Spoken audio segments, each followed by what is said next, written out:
Hi hello friends, എല്ലാ കൂട്ടുകാർക്കും മൗനരാഗ സീരിയലിലെ ഇനി വരാൻ പോകുന്ന ആഴ്ചയിലെ മുഴുവൻ എപ്പിസോഡിന്റെ വീക്കെൻഡ് പ്രൊമോ റിവ്യൂയിലേക്ക് തന്നെ സ്വാഗതം കേട്ടോ. ചാനൽ ആദ്യമായിട്ട് കാണുന്നുണ്ടെങ്കിൽ ഒന്ന് സബ്സ്ക്രൈബ് ചെയ്ത് ലൈക്ക് ചെയ്ത് സപ്പോർട്ട് ചെയ്യണേ. അങ്ങനെ നമ്മുടെ സരിയുവാണെങ്കിൽ ആകെ സന്തോഷത്തിലാണ്. കാരണം ഈ ഒരു കുറച്ചു ദിവസം കല്യാണിനെ ഒറ്റക്ക് കിട്ടല്ലേ, ഈ സമയം മുതലെടുക്കണം, എങ്കിൽ മാത്രമേ തനിക്ക് കിരണിന്റെ കൂടെ ജീവിക്കാൻ പറ്റുള്ളൂ എന്ന് മനസ്സിലാക്കാണ് കല്യാണി എന്താ ചെയ്യാൻ മനസ്സിലാക്കാണ് സരിയോ കേട്ടോ. കല്യാണിന് എന്തിനു ചെയ്ത് പറ്റും, തന്റെ വളർത്തമ്മ എന്ന് പറഞ്ഞ ആൾ അവിടെ ഉണ്ടല്ലോ തന്നെ സഹായിക്കാനായിട്ട്. തന്റെ പെറ്റമ്മയല്ലേ ഈ കാര്യത്തിൽ തന്നെ സഹായിക്കാത്തിട്ടുള്ളൂ.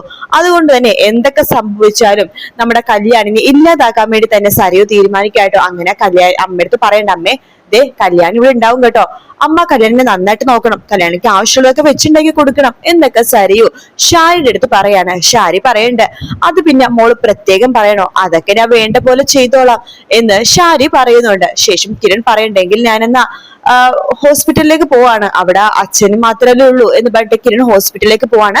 സരിയു ഓഫീസിലേക്കും പോകുന്നുണ്ട്. ഓഫീസിലെത്തിയ സരിയുടെ വിചാരം മുഴുവൻ എന്ത് ചെയ്യണം, കല്യാണിനെ എങ്ങനെ കൊല്ലും, ഭക്ഷണത്തിൽ വിഷം കലർത്തി കൊല്ലണോ, അതോ ആരെങ്കിലും അങ്ങനെ വിളിച്ചു വരുത്തി ഗുണ്ടകളെ വിളിച്ചു വരുത്തി കല്യാണിനെ ഇല്ലാതാക്കണോ എന്നൊക്കെ ആലോചിച്ചുകൊണ്ടിരിക്കുകയാണ് സരിയു കേട്ടോ. ആ സമയത്ത് ഹരിയേട്ടൻ അവിടേക്ക് വരുന്നുണ്ട്. എന്താ സരിയു, ഇത് മുഴുവൻ ആലോചനയാണല്ലോ, എന്തു പറ്റിയെന്ന് ചോദിക്കുമ്പോ ഒന്നുമില്ല ഹരിയേട്ടാ, ഞാനേ കല്യാണിന്റെ ഒക്കെ ഒരു കാര്യം ആലോചിക്കായിരുന്നു. പാവം, അവള് ചെറുപ്പം മുതൽ എന്തുമാത്രം ദുരന്തം അനുഭവിച്ചത്. ഇപ്പോഴാണ് അവളുടെ അച്ഛൻ അവളൊന്ന് സ്നേഹിക്കാൻ തുടങ്ങിയിട്ട് 1 വർഷം ആവുന്നേ ഉള്ളൂ.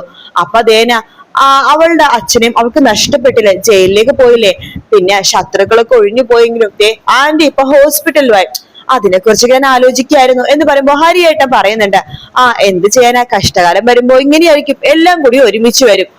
ഹരിയേട്ടാ ഞാനിന്ന് നേരത്തെ പോകും കേട്ടോ. അതെന്താ സരിയു, അല്ല കല്യാണി തറവാട്ടിലാണ് വന്ന് നിൽക്കുന്നത്, അവളവിടെ അമ്മയെ മാത്രല്ലേ ഉള്ളൂ, അവൾക്ക് ബോറടിക്കുമല്ലോ, വെറുതെ ഒന്ന് പുറത്തൊക്കെ കൊണ്ടുവന്നിട്ടാണ്. കാരണം അവൾക്ക് ഇനിയിപ്പോ ആരെ പേടിക്കേണ്ട കാര്യമില്ല, ശത്രുക്കളൊക്കെ ഒടുങ്ങിയല്ലോ എന്ന് പറയാണ്. അതിനുശേഷം ഹരിയേട്ടൻ പറഞ്ഞിട്ട്, സരിയു നീ അങ്ങനെ പറയല്ലേ, ശത്രുക്കൾ ഒടങ്ങിയിട്ടില്ലെന്നാണ് എനിക്ക് ഇപ്പോഴും തോന്നുന്നത്. അതെന്താ ഹരിയേട്ട നിങ്ങൾ അങ്ങനെ പറഞ്ഞത്? അല്ല വിക്രം എന്ന് പറഞ്ഞ അവന്റെ കയ്യിൽ തോക്ക്, അവൻ പരോളില് പുറത്തേക്ക് ഇറങ്ങിയതാണ്, അവൻ എങ്ങനെ തോക്ക് കിട്ടി, അതിപ്പോഴൊരു ക്വസ്റ്റ്യൻ മാർക്കാണ്. അത് മാത്രല്ല കിരണും കല്യാണി രാവിലെ നടക്കാൻ ഇറങ്ങുന്ന കാര്യം കറക്റ്റ് ആയിട്ട് ഇന്ന ഗ്രൗണ്ടിൽ എത്തുമെന്നുള്ള കാര്യം അവൻ എങ്ങനെ അറിഞ്ഞു? അതൊക്കെ ശരിക്കും പറഞ്ഞാൽ അന്വേഷിക്കേണ്ടതാണ്. പക്ഷെ കിരൺ സാറിന് ഇനി അതിന്റെ പുറകെ പോകാൻ താല്പര്യമില്ല, മതിയായെന്നാ പറഞ്ഞത്. അത് ശരിയായിരിക്കും, കാരണം എത്ര നാളായി ഇതിന്റെ പുറകെ നടക്കണത്.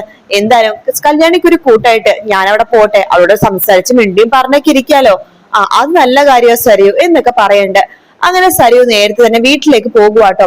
രതീഷിന് ചെറിയ സംശയങ്ങളൊക്കെ തോന്നുന്നുണ്ട്. രതീഷ് അത് ഹരിയേട്ടനോട് ചോദിക്കുന്നുണ്ട്. ഇവളുടെ പെരുമാറ്റത്തില് കിരൺ സാറിനും അതുപോലെ തന്നെ കല്യാണിക്കൊക്കെ ഭയങ്കര സന്തോഷമാണ്. ഇവളെന്തോ മാറി എന്നൊക്കെ പറഞ്ഞിട്ടാണ് അവരിയ്ക്കുന്നത്.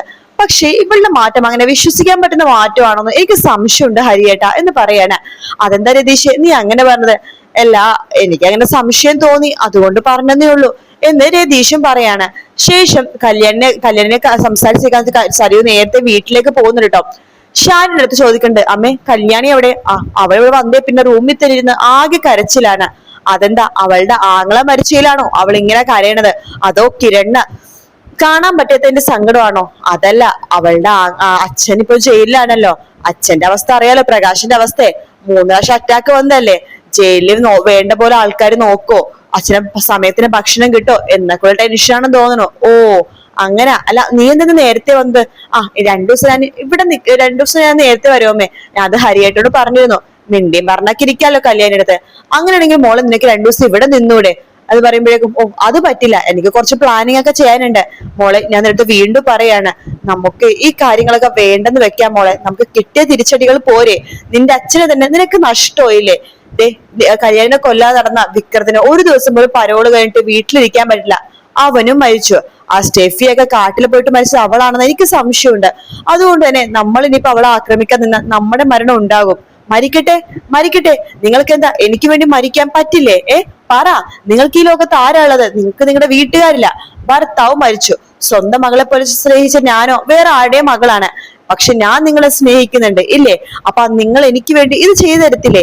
നിങ്ങൾക്ക് മരിക്കാൻ പേടിയാണെങ്കിൽ നിങ്ങൾ പൊയ്ക്കോ, എനിക്ക് ആരുടെ സഹായം വേണ്ട. അയ്യോ മോളെ, മോൾക്ക് വേണ്ടി ഞാൻ മരിക്കോ നിൽക്കോ എന്ത് വേണമെങ്കിലും ചെയ്യാം, മോൾ എന്ത് ചെയ്യണമെന്ന് പറഞ്ഞാൽ മതി, എനിക്ക് ഈ ലോകത്ത് നീ മാത്രമേ ഉള്ളൂ. അതുകൊണ്ടാണ് ഞാൻ പറഞ്ഞത് നിങ്ങൾ ചെയ്യണമെന്ന്. നിങ്ങൾ കല്ലിനെ കൊല്ലൊന്നും വേണ്ട, പക്ഷെ ഞാൻ പറയുന്ന ഒരേ ഒരു സഹായം അത് നിങ്ങൾ ചെയ്യണം. എന്താ മോളെ, എന്താ ഞാൻ ചെയ്യേണ്ടത് എന്ന് ഷാരി ചോദിക്കുമ്പോ, അതെ അത് വളരെ രഹസ്യമാണ്, ഇവിടെ ഒന്നും പറയാൻ പറ്റില്ല. ഞാനേ ഇവിടെ നിങ്ങൾ സംസാരിച്ചിട്ടെ പുറത്തേക്ക് പോകും. നിങ്ങളെ കുഞ്ഞിനെ എന്തെങ്കിലും മേടിക്കുന്നുണ്ട്, നിങ്ങളും പുറത്തേക്ക് ഇറങ്ങണം. ഒരു 10 മിനിറ്റ് ഞാൻ ആ കടയുടെ അടുത്ത ജംഗ്ഷനിലോ അവിടെ വെയിറ്റ് ചെയ്യും. ഒരു 5 മിനിറ്റ് എനിക്ക് നിങ്ങളോട് സംസാരിക്കണം, ശേഷം നിങ്ങൾ തിരിച്ചു വന്നോ. ശരി മോളെ എന്ന് പറയാണ്. അങ്ങനെ സരയു കല്യാണത്തിൽ സംസാരിക്കുന്നുണ്ട്, കുറെ നേരം സംസാരിക്കുന്നുണ്ട്, സന്തോഷത്തോടു കൂടി സംസാരിക്കുന്നുണ്ട്. കല്യാണിന്റെ മൈൻഡ് മാറ്റാൻ വേണ്ടിയൊക്കെ നോക്കുന്നുണ്ട്. അപ്പൊ കല്യാണിക്ക് സന്തോഷമാവണം, സരയുക്ക് ഇത്രയും സ്നേഹം തന്നോട് ഉണ്ടല്ലോ എന്ന് ആലോചിച്ചിട്ട് സരയു പറഞ്ഞ ഞാൻ പോട്ടെ കല്യാണി, അവിടെ അമ്മ ഒറ്റയ്ക്കല്ലേ എന്ന് പറഞ്ഞിട്ട് സരയു അവിടെ നിന്ന് ഇറങ്ങാണ്. ഇറങ്ങിയിട്ട് ഒരു 10 മിനിറ്റ് കഴിയുമ്പോഴേക്കും ഷാരിനെ വിളിക്കുന്നുണ്ട്. അമ്മേ ഇന്ന സ്ഥലത്ത് വാ, ഒരു 5 മിനിറ്റ് പെട്ടെന്ന് വാന്ന് പറഞ്ഞ് വിളിക്കാണ്. ഷാരി കല്യാണത്തിൽ പറയുന്നുണ്ട്, മോളെ കല്യാണി കുഞ്ഞിനെ ഇപ്പഴാ ഓർത്തത്, കുഞ്ഞ് ഡയപ്പറും സാധനങ്ങളൊന്നും മേടിച്ചിട്ടില്ല, അതുകൊണ്ട് ഞാനൊന്ന് പുറത്തു പോയിട്ട് മേടിച്ചിട്ട് വരട്ടെ എന്ന് പറയുമ്പോഴേക്കും കല്യാണി പറയുന്നുണ്ട്, ശരി ആന്റി, മോളെ ഇപ്പൊ വരാം, ഒരു 5 മിനിറ്റ്, ഇത് നമ്മുടെ അപ്പുറത്തുള്ള കടയിലാണ് പോകുന്നത്, പെട്ടെന്ന് തന്നെ വരാമെന്ന് പറയാണ്. ഞാൻ വരണോ ആന്റി? ഓ വേണ്ട മോളെ, തൊട്ടടുത്തല്ലേ, മോൾ ഇവിടെ ഇരിക്കേ എന്ന് പറഞ്ഞിട്ട് ഷാരി പുറത്തേക്ക് ഇറങ്ങാണ്. എന്നിട്ട് സരയു പറഞ്ഞ സ്ഥലത്തേക്ക് പോകുന്നുണ്ട്. സരയു പറയണ്ട, അമ്മേ ഞാൻ നിങ്ങളുടെ പ്രത്യേക ഒരു കാര്യം പറയാം, ഇന്ന് രാത്രി ഞാനൊരു ഗുണ്ടേനെ ഏർപ്പാടാക്കിയിട്ടുണ്ട് കല്യാണിനെ ഇല്ലാതാക്കാൻ വേണ്ടിട്ട്.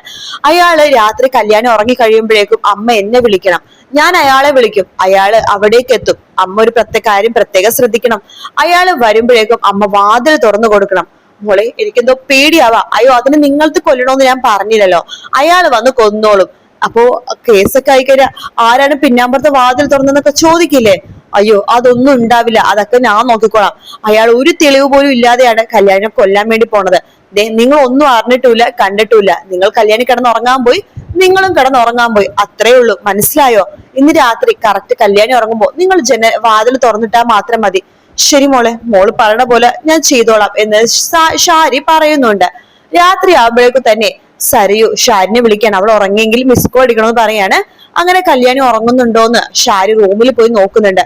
കല്യാണി ഉറങ്ങിയെന്ന് മനസ്സിലാക്കിയ ഷാരി വേഗം തന്നെ സരയുവിനെ വിളിച്ച് പറയാണ്, മോളെ അവൾ ഉറങ്ങിയിട്ടുണ്ടെന്ന് പറയുമ്പോ, ശരി എങ്കിൽ നിങ്ങൾ പിന്നാമ്പുറത്തെ വാതിൽ തുറന്നിട്ടോ, ആ ഗുണ്ട മതിൽ ചാടി അവിടേക്ക് വന്നോളും എന്ന് പറയാണ്. അങ്ങനെ ഷാരി പിന്നാമ്പുറത്തെ വാതിൽ ഇങ്ങനെ തുറന്ന് ഇട്ടിട്ട് ഒന്നരത്തെ പോലെ ഹോളിൽ വന്നിരിക്കാട്ടോ. അതിനുശേഷം ആ ഗുണ്ട നേരെ മുകളിലേക്ക് പോവാണ്. മുകളിലേക്ക് പോയിട്ട് കല്യാണിന്റെ റൂമിലേക്ക് തന്നെ കയറുന്നുണ്ട്. കല്യാണി നല്ല ഉറക്കമാണ്. അയാളെ കയ്യിലുണ്ടായിരുന്ന ഒരു കത്തി എടുത്തിട്ട്, കത്തിയോ തലോണയോ എന്തോ ഒരു കല്യാണിനെ കൊല്ലാൻ വേണ്ടി ഇങ്ങനെ പോകുമ്പോ ആ ഒരു സെക്കൻഡ് കല്യാണി എഴുന്നേക്കാണ്. കല്യാണി പെട്ടെന്ന് അയാളെ പിടിച്ച് തള്ളി മാറ്റിടാനൊക്കെ ശ്രമിക്കുന്നുണ്ട്. ലൈറ്റ് ഇടുമ്പോഴേക്കും അയാൾ ഓടി രക്ഷപ്പെടാൻ വേണ്ടി നോക്കണം, പക്ഷെ താഴത്തെ ലൈറ്റ് ഒക്കെ ഓഫ് ആണ് കേട്ടോ. അയാൾ താഴ്ത്തു നിന്നിട്ട് രക്ഷപ്പെടാൻ വേണ്ടി നോക്കുമ്പോഴേക്കും അറിയാണ്ട് ആ ഇരുട്ടത്ത് നിൽക്കുന്ന ഷാരീനെ കുത്തുവാണ് ചെയ്യണത്. ഷാരീനെ മനഃപൂർവ്വം കുത്തുന്നതല്ല, ഇരുട്ടത്ത് നിന്നിട്ട് അയാൾ വെപ്രാളത്തിൽ ഓടാൻ ശ്രമിച്ചപ്പോഴേക്കും കയ്യിലുണ്ടായിരുന്ന കത്തി എന്തോ കൊണ്ടോ ഷാരിനെ കുത്തുവാട്ടോ. അങ്ങനെ ഷാരി അയ്യോ എന്ന് പറഞ്ഞിട്ട് നിലവിളിച്ച് അവിടെ പെടഞ്ഞു വീഴാണ്. അപ്പോഴേക്കും കല്യാണി അവിടേക്ക് വരുന്നുണ്ട്. ഷാരിനെ അയ്യോ ആന്റി എന്ന് പറഞ്ഞിട്ട് എഴുന്നേപ്പിക്കാൻ നോക്കുമ്പോൾ ഷാരി വേണ്ട മോളെ, ഞാൻ ചെയ്ത ശിക്ഷകൾക്കുള്ള ശിക്ഷയാണ് ഞാൻ അനുഭവിക്കുന്നത് എന്ന് പറഞ്ഞിട്ട് കല്യാണിന്റെ മടിയിലാണ് അവസാന വെള്ളം കൊടുത്ത് ഷാരി മരിക്കാൻ വേണ്ടി പോകുന്നത്. അപ്പൊ ഈ ഒരു ഭാഗമാണ് നമുക്ക് വീക്കെൻഡ് പ്രൊമോയിൽ കാണാൻ വേണ്ടി സാധിച്ചേട്ടോ. വീഡിയോ ഇഷ്ടപ്പെട്ട ലൈക്ക് ചെയ്യുക, സബ്സ്ക്രൈബ് ചെയ്യുക, കമന്റ് ചെയ്യുക. മറ്റൊരു വീഡിയോ ആയിട്ട് കാണാം friends. Take care, bye bye.